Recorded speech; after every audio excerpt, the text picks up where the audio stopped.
राष्ट्र निर्माण के कार्य में लगे हुए मेरे प्यारे देशवासियों, स्वतंत्रता के 70 वर्ष पूरे होने के अवसर पर आप सभी को बहुत बहुत शुभकामनाएं। कल देश आज़ादी की 70वीं वर्षगांठ मनाने जा रहा है। इस वर्षगांठ की पूर्व संध्या पर मैं आप सबको हार्दिक बधाई देता हूं। 15 अगस्त 1947 को हमारा देश एक स्वतंत्र राष्ट्र बना था।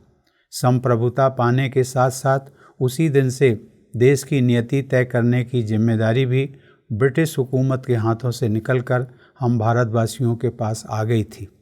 कुछ लोगों ने इस प्रक्रिया को सत्ता का हस्तांतरण भी कहा था, लेकिन वास्तव में वह केवल सत्ता का हस्तांतरण नहीं था। वह एक बड़े और व्यापक बदलाव की घड़ी थी। वह हमारे समूचे देश के सपनों के साकार होने का पल था। ऐसे सपने जो हमारे पूर्वजों और स्वतंत्रता सेनानियों ने देखे थे। अब हम एक नए राष्ट्र की कल्पना करने और उसे साकार करने के लिए आज़ाद थे। हमारे लिए यह समझना बहुत ज़रूरी है कि स्वतंत्र भारत का उनका सपना हमारे गांव, गरीब और देश के समग्र विकास का सपना था। आज़ादी के लिए हम उन सभी अनगिनत स्वतंत्रता सेनानियों के ऋणी हैं जिन्होंने इसके लिए कुर्बानियाँ दी थी। कित्तूर की रानी चेन्नम्मा, झांसी की रानी लक्ष्मीबाई, भारत छोड़ो आंदोलन की शहीद मातंगनी हाजरा जैसी वीरांगनाओं के अनेक उदाहरण हैं। मातंगनी हाजरा लगभग 70 वर्ष की बुजुर्ग महिला थी। बंगाल के तामलुक में एक शांतिपूर्ण विरोध प्रदर्शन का नेतृत्व करते समय ब्रिटिश हुकूमत ने उन्हें गोली मार दी थी। वंदे मातरम उनके होंठों से निकले आखिरी शब्द थे और भारत की आज़ादी उनके दिल में बसी आखिरी इच्छा। देश के लिए जान की बाजी लगा देने वाले सरदार भगत सिंह, चंद्रशेखर आज़ाद, राम प्रसाद बिस्मिल, अशफाक उल्लाह खां तथा बिरसा मुंडा जैसे हजारों स्वतंत्रता सेनानियों को हम कभी नहीं भुला सकते। आज़ादी की लड़ाई की शुरुआत से ही हम सौभाग्यशाली रहे हैं कि देश को राह दिखाने वाले अनेक महापुरुषों और क्रांतिकारियों का हमें आशीर्वाद मिला। उनका उद्देश्य सिर्फ राजनीतिक स्वतंत्रता प्राप्त करना नहीं था। महात्मा गांधी ने समाज और राष्ट्र के चरित्र निर्माण पर बल दिया था। गांधी जी ने जिन सिद्धांतों को अपनाने की बात कही थी वे हमारे लिए आज भी प्रासंगिक हैं। राष्ट्रव्यापी सुधार और संघर्ष के इस अभियान में गांधी जी अकेले नहीं थे। नेताजी सुभाष चंद्र बोस ने जब तुम मुझे खून दो मैं तुम्हें आज़ादी दूंगा का आह्वान किया था तो हजारों लाखों भारतवासियों ने उनके नेतृत्व में आज़ादी की लड़ाई लड़ते हुए अपना सब कुछ न्यौछावर कर दिया। नेहरू जी ने हमें सिखाया कि भारत की सदियों पुरानी विरासतें और परंपराएं जिन पर हमें आज भी गर्व है, उनका टेक्नोलॉजी के साथ तालमेल संभव है और वे परंपराएं आधुनिक समाज के निर्माण के प्रयासों में सहायक हो सकती हैं। सरदार पटेल ने हमें राष्ट्रीय एकता और अखंडता के महत्व के प्रति जागरूक किया। साथ ही उन्होंने यह भी समझाया कि अनुशासन युक्त राष्ट्रीय चरित्र क्या होता है। बाबा साहेब भीमराव अंबेडकर ने संविधान के दायरे में रहकर काम करने तथा कानून के शासन की अनिवार्यता के विषय में समझाया। साथ ही उन्होंने शिक्षा के बुनियादी महत्व पर भी जोर दिया। इस प्रकार मैंने देश के कुछ ही महान नेताओं के उदाहरण दिए हैं। मैं आपको और भी बहुत से उदाहरण दे सकता हूँ। हमें जिस पीढ़ी ने स्वतंत्रता दिलाई उसका दायरा बहुत व्यापक था। उसमें बहुत विविधता थी। उसमें महिलाएं भी थीं और पुरुष भी, जो देश के अलग अलग और विभिन्न राजनैतिक और सामाजिक विचारधाराओं का प्रतिनिधित्व करते थे।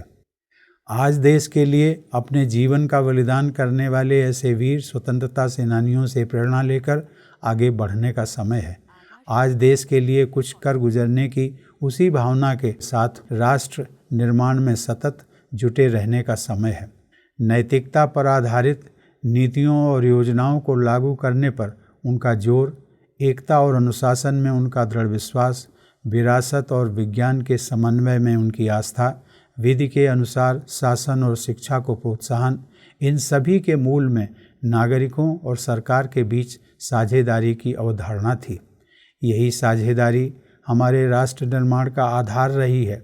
नागरिक और सरकार के बीच साझेदारी, व्यक्ति और समाज के बीच साझेदारी, परिवार और एक बड़े समूह के बीच साझेदारी। मेरे प्यारे देशवासियों, अपने बचपन में देखी गई गाँव की एक परंपरा मुझे आज भी याद है। जब किसी परिवार में बेटी का विवाह होता था तो गांव का हर परिवार अपनी अपनी जिम्मेदारी बांट लेता था और सहयोग करता था। जाति या समुदाय कोई भी हो, वह बेटी उस समय सिर्फ एक परिवार की ही बेटी नहीं बल्कि पूरे गांव की बेटी होती थी। शादी में आने वाले मेहमानों की देखभाल, शादी के अलग अलग कामों की जिम्मेदारी, यह सब पड़ोसी और गांव के सारे लोग आपस में तय कर लेते थे। हर परिवार कोई न कोई मदद जरूर करता था। कोई परिवार शादी के लिए अनाज भेजता था, कोई सब्जियां भेजता था, तो कोई तीसरा परिवार ज़रूरत की अन्य चीज़ों के साथ पहुंच जाता था। उस समय पूरे गांव में अपनेपन का भाव होता था, साझेदारी का भाव होता था, एक दूसरे की सहायता करने का भाव होता था। यदि आप ज़रूरत के समय अपने पड़ोसियों की मदद करेंगे तो स्वाभाविक है कि वे भी आपकी ज़रूरत के समय मदद करने के लिए आगे आएंगे। लेकिन आज बड़े शहरों में स्थिति बिल्कुल अलग है। बहुत से लोगों को बरसों तक यह भी नहीं मालूम होता कि उनके पड़ोस में कौन रहता है। इसलिए गांव हो या शहर, आज समाज में उसी अपनत्व और साझेदारी की भावना को पुनः जगाने की आवश्यकता है। इससे हमें एक दूसरे की भावनाओं को समझने और उनका सम्मान करने में तथा एक संतुलित, संवेदनशील और सुखी समाज का निर्माण करने में मदद मिलेगी। आज भी एक दूसरे के विचारों का सम्मान करने का भाव, समाज की सेवा का भाव और खुद आगे बढ़कर दूसरों की मदद करने का भाव हमारी रग रग में बसा हुआ है। अनेक व्यक्ति और संगठन गरीबों और वंचितों के लिए चुपचाप और पूरी लगन से काम कर रहे हैं। इनमें से कोई बेसहारा बच्चों के लिए स्कूल चला रहा है, कोई लाचार पशु पक्षियों की सेवा में जुटा है, कोई दूर दराज के इलाकों में आदिवासियों तक पानी पहुंचा रहा है, कोई नदियों और सार्वजनिक स्थानों की सफाई में लगा हुआ है। अपनी धुन में मगन ये सभी राष्ट्र निर्माण में संलग्न हैं। हमें इन सब से प्रेरणा लेनी चाहिए। राष्ट्र निर्माण के लिए ऐसे कर्मठ लोगों के साथ सभी को जुड़ना चाहिए। साथ ही सरकार द्वारा किए जा रहे प्रयासों का लाभ हर तबके तक पहुँचे, इसके लिए एकजुट होकर काम करना चाहिए। इसके लिए नागरिकों और सरकार के बीच साझेदारी महत्वपूर्ण है। सरकार ने स्वच्छ भारत अभियान शुरू किया है, लेकिन भारत को स्वच्छ बनाना हम में से हर एक की जिम्मेदारी है। सरकार शौचालय बना रही है और शौचालयों के निर्माण को प्रोत्साहन दे रही है, लेकिन इन शौचालयों का प्रयोग करना और देश को खुले में शौच से मुक्त कराना हम में से हर एक की जिम्मेदारी है। सरकार देश के संचार ढांचे को मजबूत बना रही है, लेकिन इंटरनेट का सही उद्देश्य के लिए प्रयोग करना, ज्ञान के स्तर में असमानता को समाप्त करना, विकास के नए अवसर पैदा करना, शिक्षा और सूचना की पहुंच बढ़ाना हम में से हर एक की जिम्मेदारी है। सरकार बेटी बचाओ बेटी पढ़ाओ के अभियान को ताकत दे रही है, लेकिन यह सुनिश्चित करना कि हमारी बेटियों के साथ भेदभाव न हो और वे बेहतर शिक्षा प्राप्त करें, हम में से हर एक की जिम्मेदारी है। सरकार कानून बना सकती है और कानून लागू करने की प्रक्रिया को मजबूत कर सकती है, लेकिन कानून का पालन करने वाला नागरिक बनना, कानून का पालन करने वाले समाज का निर्माण करना हम में से हर एक की जिम्मेदारी है। सरकार पारदर्शिता पर जोर दे रही है। सरकार नियुक्तियों और सरकारी खरीद में भ्रष्टाचार समाप्त कर रही है, लेकिन रोज़मर्रा की ज़िंदगी में अपने अंतःकरण को साफ रखते हुए कार्य करना, कार्य संस्कृति को पवित्र बनाए रखना हम में से हर एक की जिम्मेदारी है। सरकार ने टैक्स की प्रणाली को आसान करने के लिए जीएसटी को लागू किया है, प्रक्रियाओं को आसान बनाया है, लेकिन इसे अपने हर कामकाज और लेन देन में शामिल करना तथा टैक्स देने में गर्व महसूस करने की भावना को प्रसारित करना हम में से हर एक की जिम्मेदारी है। मुझे खुशी है कि देश की जनता ने जीएसटी को सहर्ष स्वीकारा है। सरकार को जो भी राजस्व मिलता है उसका उपयोग राष्ट्र निर्माण के कार्यों में ही होता है। इससे किसी गरीब और पिछड़े को मदद मिलती है, गांवों और शहरों में बुनियादी सुविधाओं का निर्माण होता है और हमारे देश की सीमाओं की सुरक्षा मजबूत होती है। प्यारे देशवासियों, सन 2022 में हमारा देश अपनी आज़ादी के 75 साल पूरे करेगा। तब तक न्यू इंडिया के लिए कुछ महत्वपूर्ण लक्ष्यों को प्राप्त करने का हमारा राष्ट्रीय संकल्प है। जब हम न्यू इंडिया की बात करते हैं तो हम सबके लिए इसका क्या अर्थ होता है? कुछ तो बड़े ही स्पष्ट मापदंड हैं, जैसे हर परिवार के लिए घर, मांग के मुताबिक बिजली, बेहतर सड़कें और संचार के माध्यम, आधुनिक रेल नेटवर्क, तेज और सतत विकास। लेकिन इतना ही काफ़ी नहीं है। यह भी जरूरी है कि न्यू इंडिया हमारे डीएनए में रचे बसे समग्र मानवतावादी मूल्यों को समाहित करे। ये मानवीय मूल्य हमारे देश की संस्कृति की पहचान है। यह न्यू इंडिया एक ऐसा समाज होना चाहिए जो भविष्य की ओर तेजी से बढ़ने के साथ साथ संवेदनशील भी हो। एक ऐसा संवेदनशील समाज जहां पारंपरिक रूप से वंचित लोग, चाहे वे अनुसूचित जाति के हों, जनजाति के हों या पिछड़े वर्ग के हों, देश के समग्र विकास प्रक्रिया में सहभागी बने। एक ऐसा संवेदनशील समाज जो उन सभी लोगों को अपने भाइयों और बहनों की तरह गले लगाए जो देश के सीमांत प्रदेशों में रहते हैं और कभी कभी खुद को देश से कटा हुआ महसूस करते हैं। एक ऐसा संवेदनशील समाज जहां अभावग्रस्त बच्चे, बुजुर्ग और बीमार वरिष्ठ नागरिक और गरीब लोग हमारे विचारों के केंद्र में रहें। अपने दिव्यांग भाई बहनों पर हमें विशेष ध्यान देना है और यह देखना है कि उन्हें जीवन के हर क्षेत्र में अन्य नागरिकों की तरह आगे बढ़ने के लिए अधिक से अधिक अवसर मिले। एक ऐसा संवेदनशील और समानता पर आधारित समाज जहां बेटा और बेटी में कोई भेदभाव न हो, धर्म के आधार पर कोई भेदभाव न हो। एक ऐसा संवेदनशील समाज जो मानव संसाधन रूपी हमारी पूंजी को समृद्ध करे, जो विश्व स्तरीय शिक्षण संस्थानों में अधिक से अधिक नौजवानों को कम खर्च पर शिक्षा पाने का अवसर देते हुए उन्हें समर्थ बनाए, तथा जहां बेहतर स्वास्थ्य सुविधाएं और कुपोषण एक चुनौती के रूप में न रहे। न्यू इंडिया का अभिप्राय है कि हम जहां पर खड़े हैं वहां से आगे जाएं। तभी हम ऐसे न्यू इंडिया का निर्माण कर पाएंगे जिस पर हम सब गर्व कर सकें। ऐसा न्यू इंडिया जहां प्रत्येक भारतीय अपनी क्षमताओं का पूरी तरह विकास और उपयोग करने में इस प्रकार सक्षम हो कि हर भारतवासी सुखी रहे। यह एक ऐसा न्यू इंडिया बने जहां हर व्यक्ति की पूरी क्षमता उजागर हो सके और वह समाज और राष्ट्र के लिए अपना योगदान कर सके। मुझे पूरा भरोसा है कि नागरिकों और सरकार के बीच मजबूत साझेदारी के बल पर न्यू इंडिया के इन लक्ष्यों को हम अवश्य हासिल करेंगे।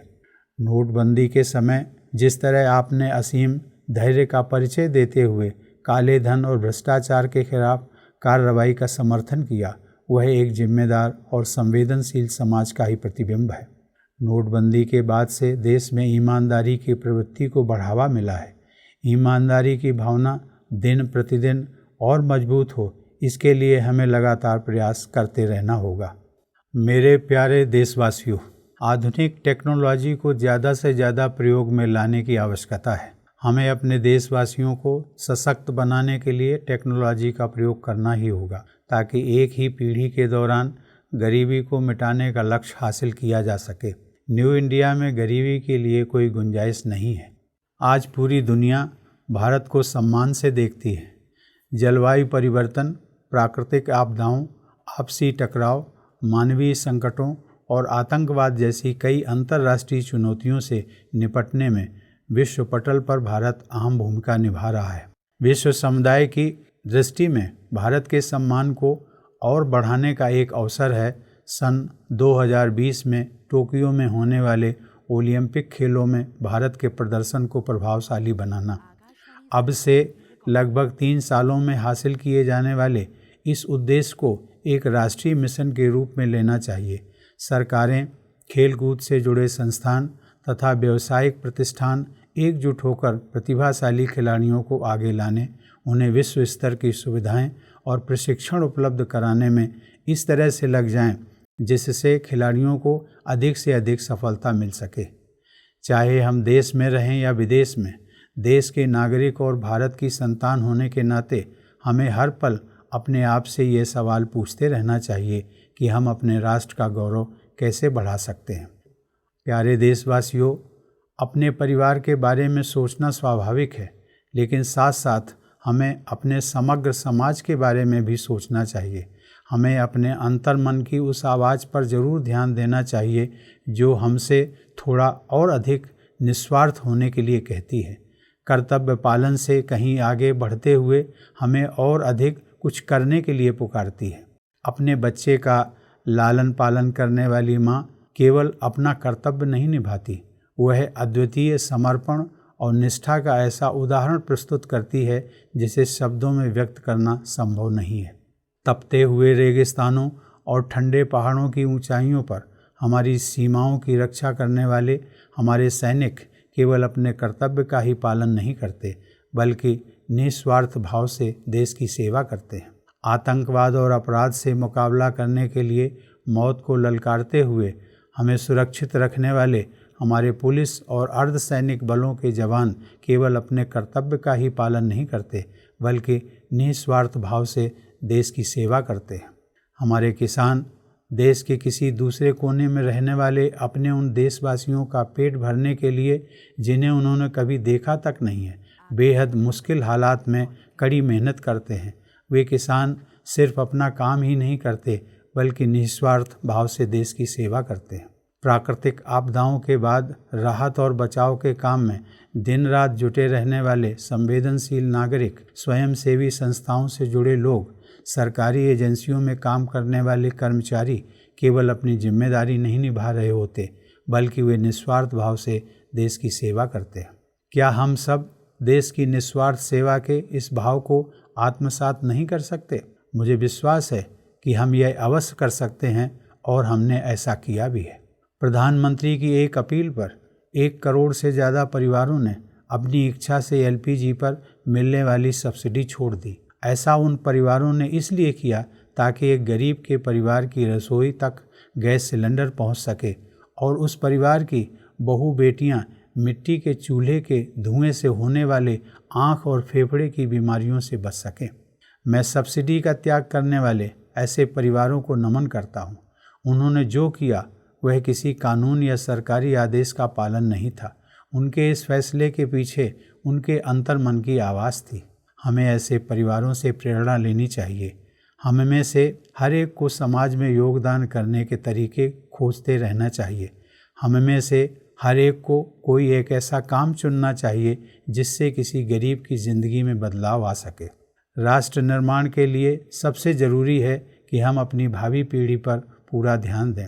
आर्थिक या सामाजिक सीमाओं के कारण हमारा एक भी बच्चा पीछे न रह जाए। इसलिए मैं राष्ट्र निर्माण में लगे आप सभी लोगों से समाज के गरीब बच्चों की शिक्षा में मदद करने का आग्रह करता हूँ। अपने बच्चे के साथ ही किसी एक और बच्चे की पढ़ाई में भी मदद करें। यह मदद किसी बच्चे का स्कूल में दाखिला करवाना हो सकता है, किसी बच्चे की फ़ीस भरनी हो सकती है या किसी बच्चे के लिए किताबें खरीदना हो सकता है। ज़्यादा नहीं, सिर्फ एक बच्चे के लिए। समाज का हर व्यक्ति निस्वार्थ भाव से ऐसे काम करके राष्ट्र निर्माण में अपनी भूमिका रेखांकित कर सकते हैं। आज भारत महान उपलब्धियों के प्रवेश द्वार पर खड़ा है। अगले कुछ वर्षों में हम एक पूर्ण साक्षर समाज बन जाएंगे। हमें शिक्षा के मापदंड और भी ऊंचे करने होंगे, तभी हम एक पूर्णतया शिक्षित और सुसंस्कृत समाज बन सकेंगे। हम सभी इन लक्ष्यों को पाने के प्रयास में साझीदार हैं। जब हम इन लक्ष्यों को हासिल करेंगे तो हम अपनी आँखों के सामने अपने देश में होता हुआ व्यापक बदलाव देख सकेंगे। इस प्रकार हम इस बदलाव के वाहक बनेंगे। राष्ट्र निर्माण की दिशा में किया गया यह प्रयास ही हम सबकी सच्ची साधना होगी। 2500 वर्ष पहले गौतम बुद्ध ने कहा था, अप दीपो भव, यानी अपना दीपक स्वयं बनो। यदि हम उनकी शिक्षा को अपनाते हुए आगे बढ़ें तो हम सब मिलकर आज़ादी की लड़ाई के दौरान उमड़े जोश और उमंग की भावना के साथ 125 करोड़ दीपक बन सकते हैं। ऐसे दीपक जब एक साथ जलेंगे तो वह उजाला सूर्य के प्रकाश के समान सुसंस्कृत और विकसित भारत के मार्ग को आलोकित करेगा। मैं एक बार पुनः आप सभी को देश की स्वतंत्रता की 70वीं वर्षगांठ की पूर्व संध्या पर हार्दिक शुभकामनाएं देता हूं। जय हिंद, वंदे मातरम।